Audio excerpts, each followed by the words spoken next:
أنزل القرآن بلسان عربي مبين، والصلاة والسلام على من بعثه الله بين عرب العرب ناطقين بلغة الفصحى.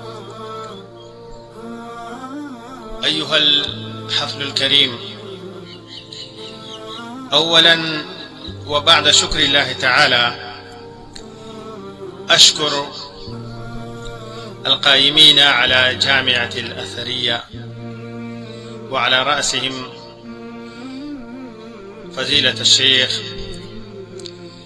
أبو عبد الله عمر عبد العزيز النورستاني وأساتذة الجامعة على إقامة هذا المؤتمر الكريم المتميز في ترتيبه والمتفوق في محاضراته وفي عدد طلابه. المؤتمر الذي أراه يمتاز في منطقة خيبر بلختنخاء بالاهتمام والترويج للغة العربية، وأراه والله أعلم هو المؤتمر الوحيد في هذه المنطقة الذي تم إقامته بمناسبة اليوم العالمي للغة العربية، هي لغة القرآن ولغة نبينا صلى الله عليه وسلم. أيها الأعزاء، إني في الحقيقة لست من الذين يعجبون الناس بكلماتهم الفصيحة والخطب البليغة. كلام الله القرآن الفرقان الذي هو من أفضل الكتب السماوية أنزل عن طريق بواسطة ملك من أفضل الملائكة وهو جبريل عليه الصلاة والسلام في ليلة مباركة وهي ليلة القدر التي هو خير من 1000 شهر، وعلى رسول الذي هو من أفضل الرسل على سائر الأنبياء فضله الله تبارك وتعالى، هو أول من يقرع باب الجنة وأول شافع وأول مشفع صلوات الله وسلامه عليه. ثم أنزل هذا الكتاب في خير بقاع الأرض وهي مكة المكرمة، هي أم القرى،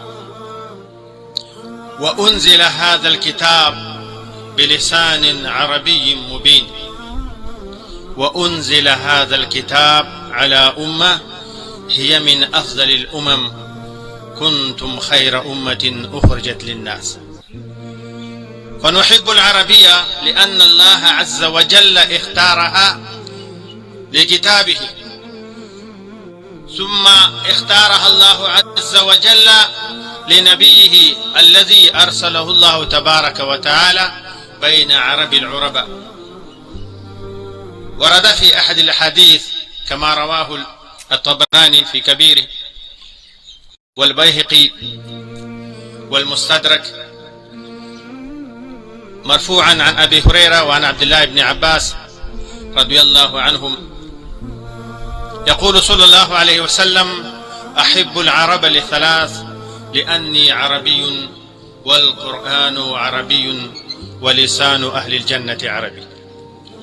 الحديث أيها الإخوة كما تعلمون مختلف فيه بين من حسنه وبين من ضعفه، لكن القول الأنسب حول هذا الحديث أنه ضعيف لكن ضعفه خفيف، ويجوز به الاستدلال والذكر في الترغيبات.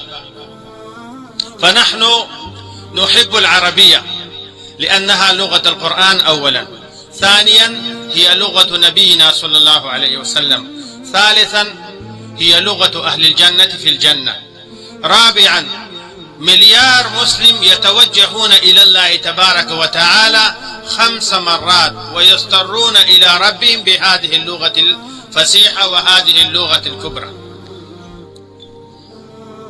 وخامسا أيها الإخوة، هؤلاء المسلمون يدعون الله تعالى ويذكرون الله تعالى بالأوراد الماثورة والمنقولة بهذه العربية، الأذكار الصباحية والمساحية بهذه اللغة، لذلك نحبها وينبغي لنا أن نركز عليها. ثانيا أيها الإخوة، ما هي ميزات هذه اللغة؟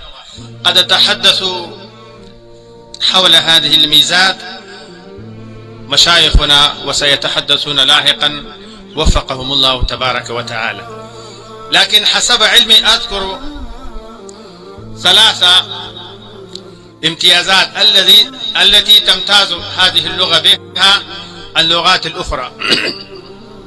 منها أنها لغة محفوظة بين سائر اللغات الأخرى.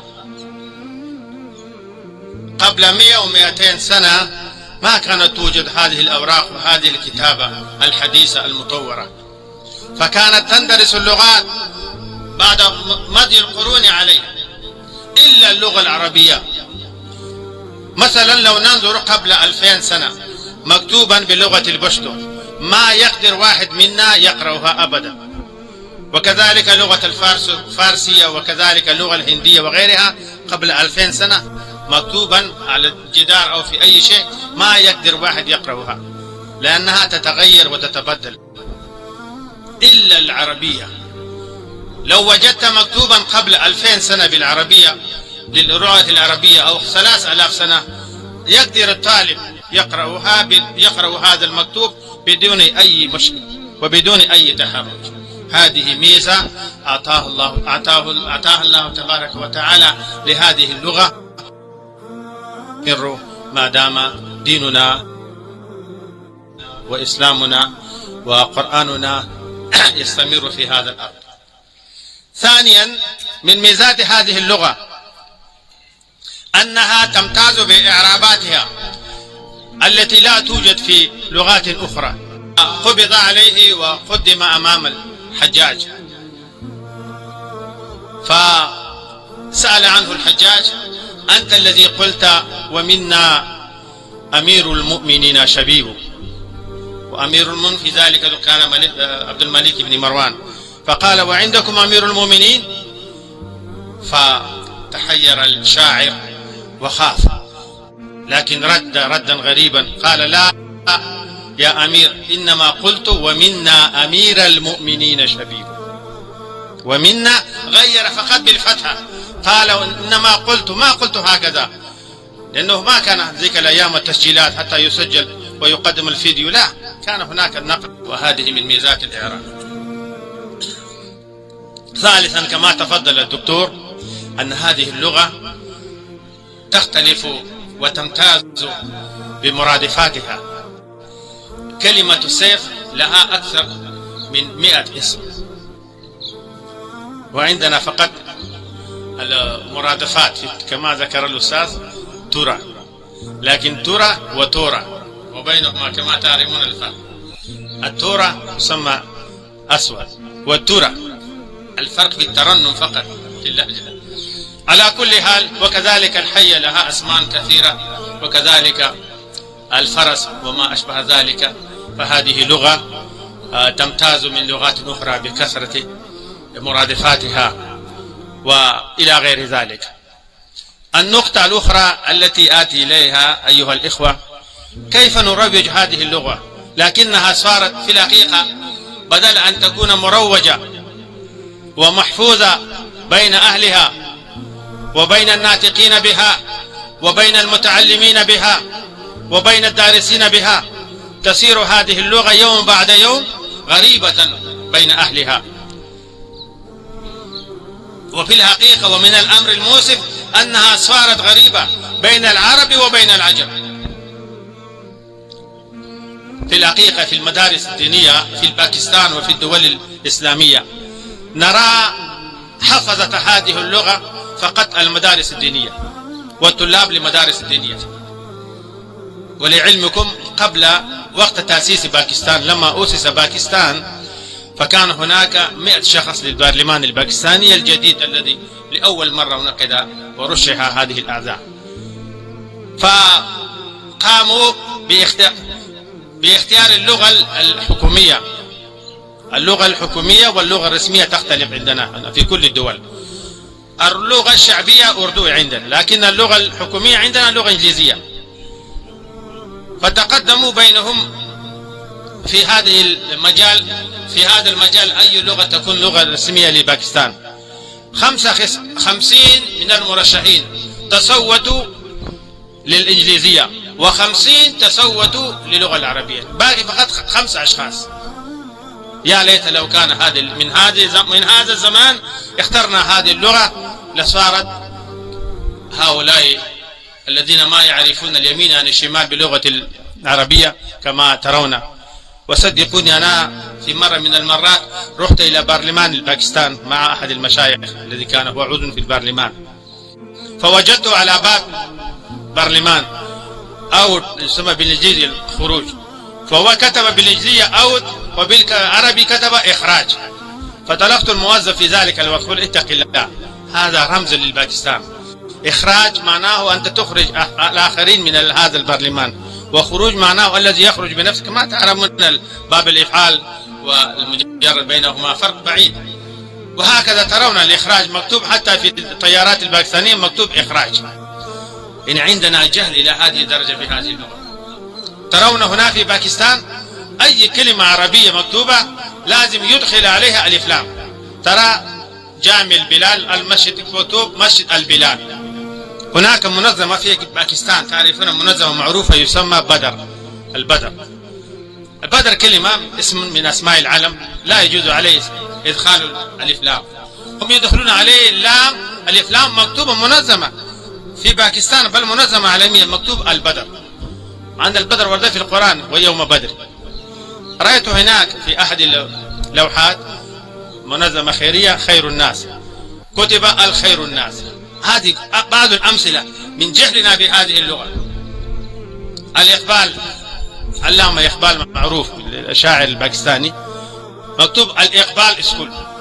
الإقبال سكول، إقبال هو اسم علم. حتى نقل هذه الجهالة نقلت إلى سعودية كان هناك مدرسة معروفة باكستانية مكتوب الإقبال بابليك سكول، انترناشونال بابليك سكول. أيها الإخوة، هذه الأمثلة ذكرت لكم. نحن سنكون حافظين وحفظة، ونكون في الحقيقة أولياء من يتولى شأن هذه اللغة بحفظها وأمانتها. بل سأذكر لكم طرفة بعد الإذن من الإخوة. أحد من الطلاب الباكستانيين، المشكلة عندنا في الطلاب الباكستاني الذين تعلموا النحو والصرف والأدب العربي والبلاغة والفصاحة من كتب البلاغة، لكن المشكلة الأساسية عندنا في المدارس الدينية ما عندنا تحدث والممارسة بهذه اللغة إلا قليل من مدارس أهل الحديث والحمد لله. أما المدارس الأخرى فأنا تقريبا عشت أكثر من 22 سنة في السعودية. صدقوني بعض المشايخ من باكستان الذين ودرسوا هذه اللغة يأتون إلى السعودية، هؤلاء المشايخ الكرام، فنحتاج أحيانا نقوم بترجمة كلمتهم أو ما يريدون إلى اللغة العربية لبعض المشايخ، نقوم بالترجمة لهم، لأن المشكلة عندنا ما عندنا ممارسة بهذه اللغة، بل الطالب يستحي أن يتحدث بلغة العربية. فأنا أوصي لإخوة هؤلاء الطلاب ولجميع المدارس، وأنا أركز عليها دائما، أن يجعلوا يوما في الأسبوع يتحدثون بلغة العربية فقط. وأنا رأيت بعض المدارس وكان ابني كان يدرس عندهم أيضا، هم من البداية يأخذون التعهد من البداية، أي طالب من الصباح إلى الظهر ما يتحدث إلا بلغة العربية، والذي تحدث بغير العربية إما يدفع غرامة 200 روبية ذيك الأيام قبل 5 سنوات، أو يحلق رأسه تماما الذي تحدث بغير العربية.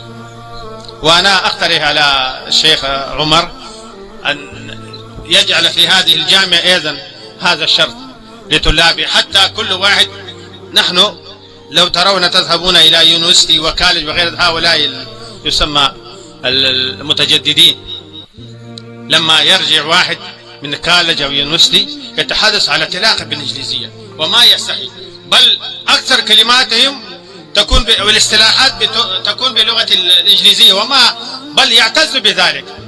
فلماذا لا نتحدث بهذه اللغة التي هي لغة القرآن ولغة نبينا صلى الله عليه وسلم؟ كذلك تعرفون الأهمية العربية. لو تذهبون إلى الدول العربية فذلك الوقت يعرف لكل واحد أهمية هذه اللغة، وكل واحد سيتمنى الطالب الذي يذهب إلى هذه الجامعة يلتحق في المعهد اللغة العربية، وهذا في الحقيقة عيب علينا، لأن درسنا هنا 8 سنوات الفنون التي تخدم العربية، ثم نذهب ونلتحق بالمعهد اللغة العربية. لماذا؟ لأن ما عندنا ممارسة. الأمر الثاني، هذه اللغة ومن الأسف غريبة في العرب أيضا. ذهب أحد الإخوة من باكستان إلى السعودية، طبعا وكان يتحدث باللغة الفصحى التي هي غريبة أيضا في السعودية وفي دول الخليج أيضا. فذهب إلى بوفيا، تعرفون بوفيا يسمى ريستوران هنا، فطلب من المدير بوفيا أو الذي كان جالس هنا مسؤول، فقال أريد كأسا واحدا من شيء أحمر. فالمدير استغرب الكلمة هذه، فقال من اللهجة المصرية طبعا بعد الإذن من الإخوة، قال تعالوا يا جماعة يتحدثوا بلغة ربنا عز وجل. فاستغرب أن هذه لغة القرآن فلغة الله عز وجل فقط. ولعلمكم أن الحرف المظلوم في اللغة العربية، ما دام نحن في اليوم العالمي للغة العربية، الحرف المظلوم بين حروف العربية هو حرف القاف. المظلوم حتى عند بعض العرب الأفارقة يبدلون القاف إلى كاف، وعند الهنود أيضا، فيقول قال الله تعالى إلا من أكره وقلبه مطمئن بالإيمان كما تعرفون. حتى والله أنا كان واحد يصلي جنبي وهو يبكي ويقول اللهم يا مقلب القلوب ثبت قلبي على طاعتك، الله المستعان. وهذا عنده. بينما السودانيون يبدلونه إلى غير، يقول لقد قلته وأحسن من ذلك. وكذلك أهل مصر يغيرونه ويبدلونه إلى الحمزة والألف، يقول لقد قلته بقول لك، وهذا كمان معروف لديهم جميعا. وكذلك أهل الخليج هداهم الله تعالى يبدلونه إلى قاف. واحد من الباكستاني من القراء راح إلى السعودية وصلى وراح واحد بدوي، فتقدم البدوي وقال إنا أنزلنا في ليلة القدر وما أدراك ما ليلة القدر، ليلة القدر خير، فترك الصلاة وراح قال والله لا يوجد قاف في العربية أصلا ولا في القرآن، أنت وش تتحدث بها؟ هذه معاملتنا مع العربية، وهذه حالنا مع اللغة أهل الجنة. فنسأل الله عز وجل أن يرزقنا وإياكم الإخلاص والتحدث بهذه اللغة وترويجها بين الناطقين وغير الناطقين. وهذا لا يكون يا إخوة إلا أن نهتم بها بين المدارس الدينية بالمحادثة بها، وكذلك في بيوتنا مع أهلنا ومع أولادنا، بدل أن نستخدم اللغات الأخرى التي لا نحتاجها أصلا. أسأل الله للجميع التوفيق ويبارك فيكم، وأعيد الشكر مرة أخرى للمشايخ وللقائمين في هذه الجامعة على إقامة هذا الحفل الكريم. تقبل الله منا ومنكم، والسلام عليكم ورحمة الله.